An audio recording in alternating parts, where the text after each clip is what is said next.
Yo, Expeditioners, Augiesaint here, and welcome to the channel. Hope you guys are having a fantastic day, and as you can see, Verso is just slicing and dicing his way through New Game Plus. We started and finished our playthrough already of New Game Plus, and he just absolutely obliterated everything. We didn't really have problems with anything, not as OP as Mael, but still pretty damn strong. And the build we've come up with him is fully focusing on break. We use one of our teammates to sacrifice them with auto death, so they die as soon as the round starts. And then they also fill the break bar of the enemy, and then Verso goes ahead and breaks. And then when he breaks it, he marks the target, as well as he gets another turn because of break. Because of some Pictos we have, I think it's called quick break. And you can pretty much just ignore cheater and you can just use quick break. So it's a little bit easier to get this build going. And it does some crazy amounts of damage. The highest we've hit so far with this is 38 million.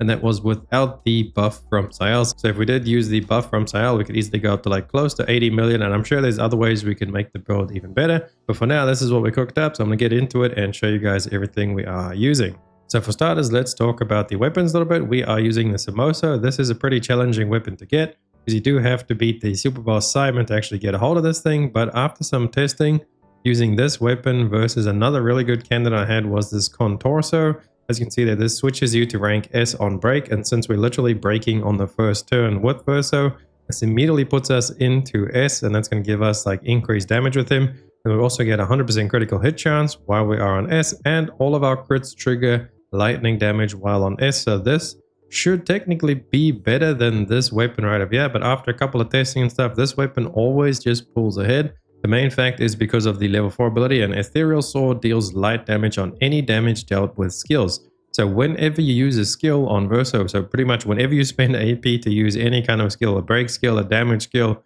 anything, if it does damage and it's a skill, then this sword is going to go ahead and double that. It literally does like a phantom sword of exactly the same damage. So if you manage to crit with your skill, then the after image damage from the Samosa is also going to be the same amount as the crit. It won't show up as a crit, it will show up as like white damage, but it's going to be literally the exact same number as the crit. So that's why it pulls ahead of the Contorso. But if you don't have the Samosa, I would highly recommend this as the best weapon for him. I think this one's a lot easier to get. I'll actually link down below in the description a website you guys can use to find all the different weapons, Pictos, everything that I do mention in this video, because I can't remember exactly where I found them on myself. But this would be the second best weapon. The Contorso is a little bit behind, but if you don't have the Samosa, go ahead and use that one. We, however, are going to be using Samosa.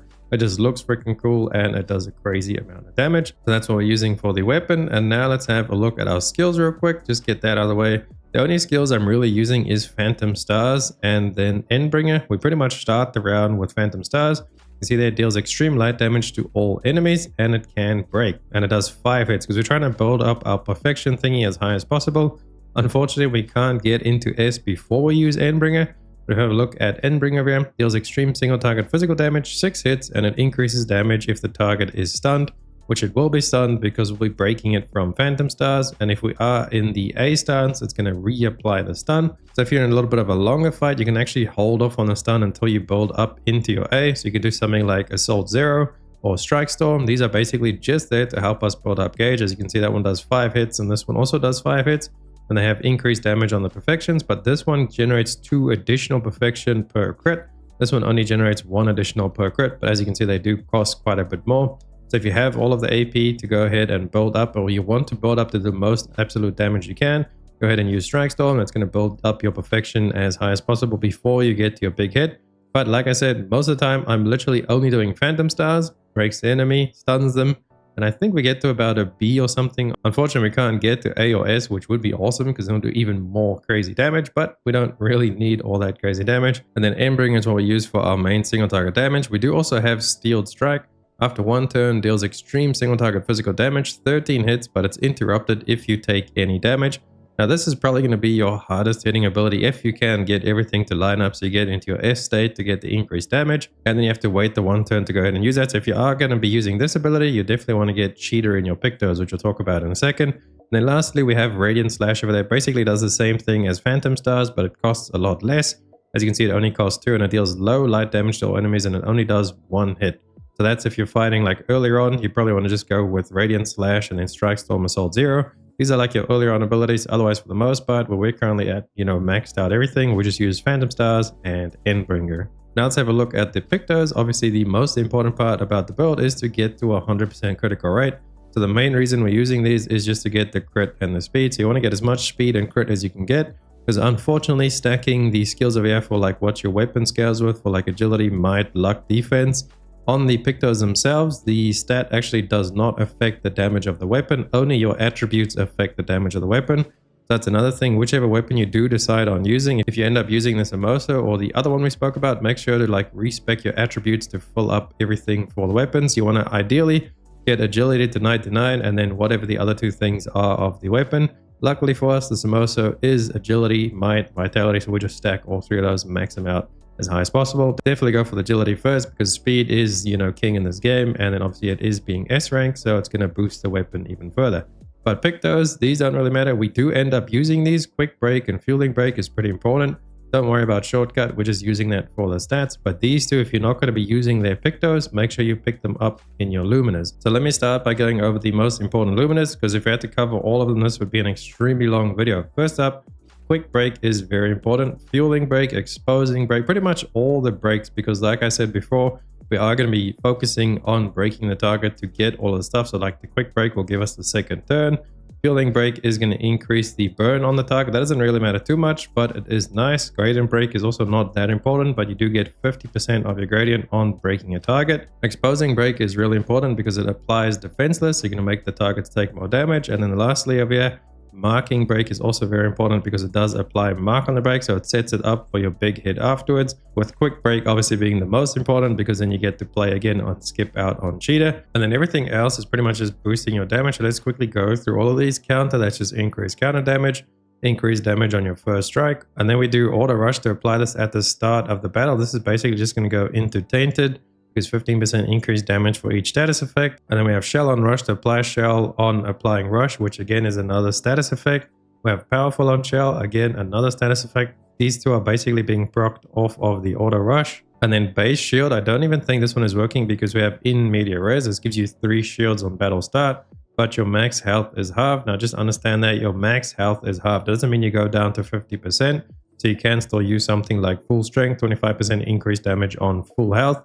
You will have half of your HP, but that will actually be your maximum health. So it's not like you're losing HP, it's just literally reducing your maximum HP. Burn Infinity for increased damage on burning targets. The way we have our support set up, when they die, they will apply burn on the targets. Burning Break for applying 3 burn stacks on breaking a target. So we could do that as well to set up for the big hit afterwards, because we initially break first and then we go into the big hit. Confident Fighter for increased damage, but you can't be healed. That's actually really good because we don't want to be healed, because we do have reverse on us. So if we get healed, we'll die. Then we have Critical Burn for increased crit on burning targets. We actually max out our crit, so we don't really need that. Dead Energy just for if you're killing trash, 3 AP on killing an enemy. Empowering Break, we don't actually need this one because we have Powerful on Shell, but if you want to save some points, you could drop Powerful on Shell and then get Empowering Break instead, because this one does cost a little bit less. Empowering Parry for all of your parries to increase your damage. One thing of note with the build is if you are earlier on in progression, you're not like fully juiced out like we are, just one-shotting everything, then you're going to want to parry stuff instead of dodging stuff, and we have everything set up here to increase our parry damage, as well as with the Samono sword is you cannot die as long as you're in rank A. So if you get to rank A by parrying and dodging, you can't die anymore. So just make sure you stay in at least rank A. I think it counts for the higher rank too, so if you're in like rank S, you won't be able to die. So just keep that in mind. Make sure you are parrying everything if you're not one-shotting everything. Energizing Break, 3 AP on breaking a target. I don't even think we need this, but when you are doing like massive mobs and stuff, it does help by giving you AP. But I think with everything else we have set up, we're pretty much full AP anyway. Running all of the energizing starts 1 through 4 just for increased AP on start. Energy Master for AP gain increased by 1, so whenever you do get AP, it's pretty much just giving you another one. And then First Defense, this one unfortunately is going into the break skill, so we're losing that 50% damage on our big hit, but the break skill does hit pretty hard itself. And then First Strike just makes you go first. Fueling Break, we spoke about that one. We have Full Strength for increased damage on full health. Glass Cannon, increased damage.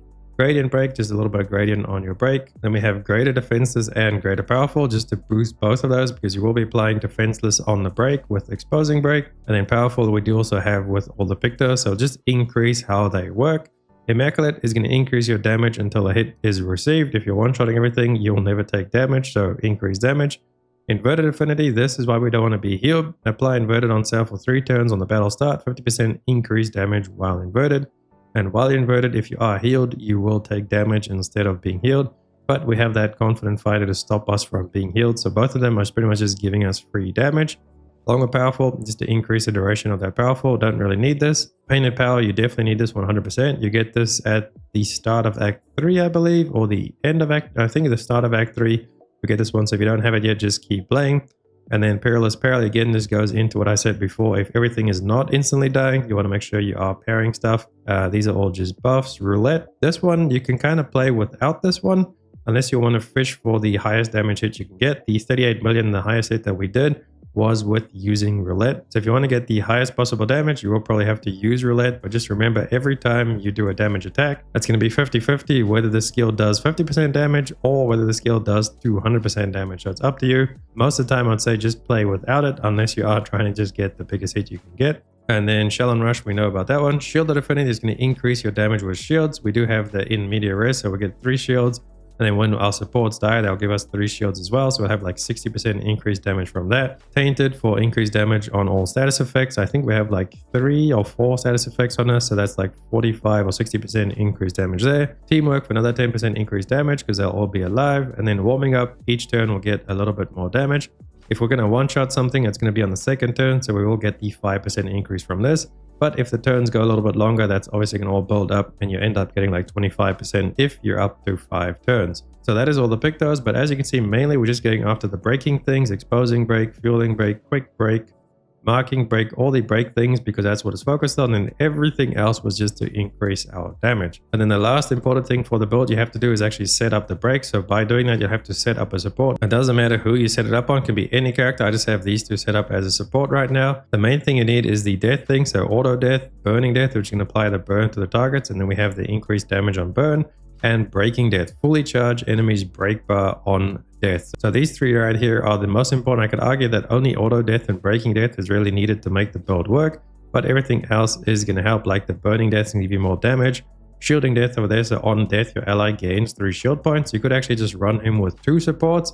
In my 38 million hit, I only did it with 1 support, so we could do both of these characters with him, and then he'll gain another, I think it's like 30% damage, 10% per shield. So if she has the same setup, you're gonna give him 9 shields at the end of it, so then you'll just have like that 90% increased damage instead of the 60. But that's the main thing: auto death, burning death, breaking death, and then shielding death, and then everything else is over there for Verso to just go ahead and absolutely obliterate everything. So next up for the guides, we're going to be building out Sayal as a DPS, because some of you guys commented on a previous video you want to see a Sayal DPS build. Unfortunately, she's actually better played as a support, but we're going to get around to it and try and build her up as a super duper DPS. Thank you guys so much for watching the video. Hopefully you found it helpful. If I missed anything or if you have any questions, ask them down below in the comments. I'll try my best to answer them, and also check out that website link down below in the description so you guys can go ahead and find all the Pictos and all the weapons and everything you need to find for the build. If you liked the video, please drop a like and sub to the channel. It helps me out so much, and I'll catch you beautiful people on the next one. Augiesaint out. Run free and dive into the sky. Hear the wind crying.